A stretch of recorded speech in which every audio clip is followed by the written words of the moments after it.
Hello everyone. ఈరోజు Rayalaseema special uggani ఎలా prepare చేసుకోవాలో మీకు చూపించబోతున్నానండి. బ్రేక్ఫాస్ట్లోకి ఏమైనా డిఫరెంట్గా ట్రై చేయాలనుకున్నప్పుడు ఒకసారి ఈ రెసిపీని ట్రై చేయండి, మీకు తప్పకుండా నచ్చుతుంది.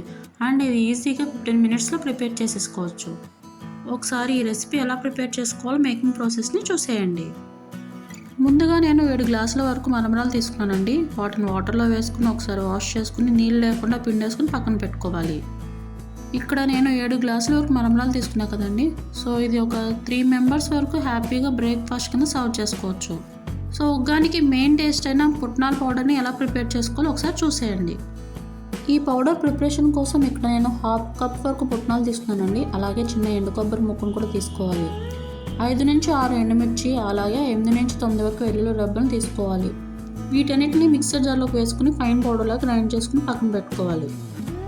ఈ పౌడర్ని మనం ఎయిర్ టైట్ లిడ్ ఉన్న జార్లోకి వేసుకుని ఫ్రిడ్జ్లో పెట్టుకుని స్టోర్ చేసుకోవచ్చు. చూడండి, ఈ విధంగా గ్రైండ్ చేసుకుంటే సరిపోతుంది.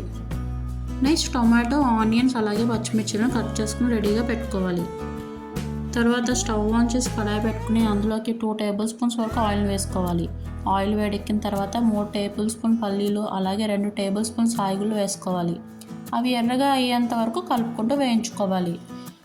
నెక్స్ట్ ముందుగా మనం కట్ చేసి పెట్టుకున్న ఆనియన్ అలాగే పచ్చిమిర్చి ముక్కలను వేసుకొని మొత్తాన్ని బాగా కలుపుకోవాలి. ఉల్లిపాయ ముక్కలు సాఫ్ట్గా అయ్యేంత వరకు కలుపుకుంటూ వేయించుకోవాలి. చూడండి, ఉల్లిపాయ ముక్కలు సాఫ్ట్గా అయినాయి. ఇప్పుడు అందులోకి టమాటా ముక్కలు అలాగే కొంచెం సాల్ట్ వేసుకుని మొత్తాన్ని ఒకసారి కలిపేసుకుందాం.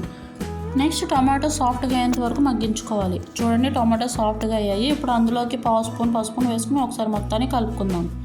నెక్స్ట్ ముందుగా మనం స్క్వీజ్ చేసి పెట్టుకున్న మరమరాలను అందులో వేసుకోవాలి. ఒకసారి మొత్తం అంతా బాగా కలిసేలాగా కలుపుకోవాలి. నెక్స్ట్ మనం ముందుగా రెడీ చేసి పెట్టిన పుట్నాల పౌడర్ని 4 నుంచి 5 స్పూన్ల వరకు వేసుకుని ఒకసారి మొత్తాన్ని బాగా కలుపుకుందాం. ఇది వేడిగా ఉన్నప్పుడు తింటేనే దీని టేస్ట్ చాలా బాగుంటుందండి. సో హాట్గా ఉన్నప్పుడు సర్వ్ చేసుకుని దీని యొక్క టేస్ట్ని ఎంజాయ్ చేయండి. చివరిగా కట్ చేసిన కొత్తిమీర వేసుకుని ఒకసారి మొత్తాన్ని కలిపేసుకుందాం.